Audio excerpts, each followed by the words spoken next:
Köszöntelek benneteket, én Révész János vagyok, Székelyhun magyar, és egy megvilágosodott és valódi próféta, és én találkoztam a napnak a belsejében levő aranyszínű fénymaggombóc nagyméretű lélekmaggal.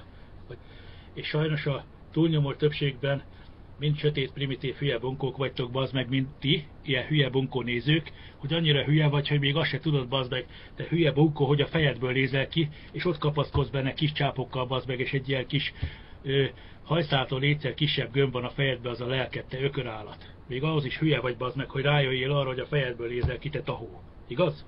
Te köcsök. És amikor megdög lesz, bazd meg, akkor hőkamerával filmre van véve, vagy elszállsz a fejed, saját fejedbe vagy benne, te ökör. Nem a valagadból nézel ki, ha csak le nem nyered a műszemedet, te eszetlen hülye. Igen, tehát ott tartottunk, hogy a Föld teljes lakossága korom sötétben van. Hozzám szállt a napmaga rengeteg alkalommal teljes testközelbe, és azt mondja, hogy Jari, segítsél, hogy legalább a létem nyilvánosságra kerüljön, de látom rajta, hogy már mindenkit utál, és undorodik az ilyen teremtményektől, akik ennyire birkák, mint mi. Azért, mert ilyen hülye csürhebunkó répek vannak, nézők, mint te vagy, bazd meg, te hülye bunkó, mint aki most te engem nézel. Így van? Tettél valamit, bazd meg, azért, hogy kiderüljön az egész? Leszartad, röhögsz, meg hülye vagy. Köszönöm. Gondolkodjatok az égi atya fejével, hogy esne nektek, hogyha lent itt a teremtményeitek leszarnánk a pofádat. Te hülye birka, ugye? Hogy esne neked, ha te lennél a teremtő, te állat? A kurva anyádat. Mert nem mered kinyitni a pofádat, bazd meg, hogy minden égitestben van egy nagyméretű fénymaglélek, te hülye birka.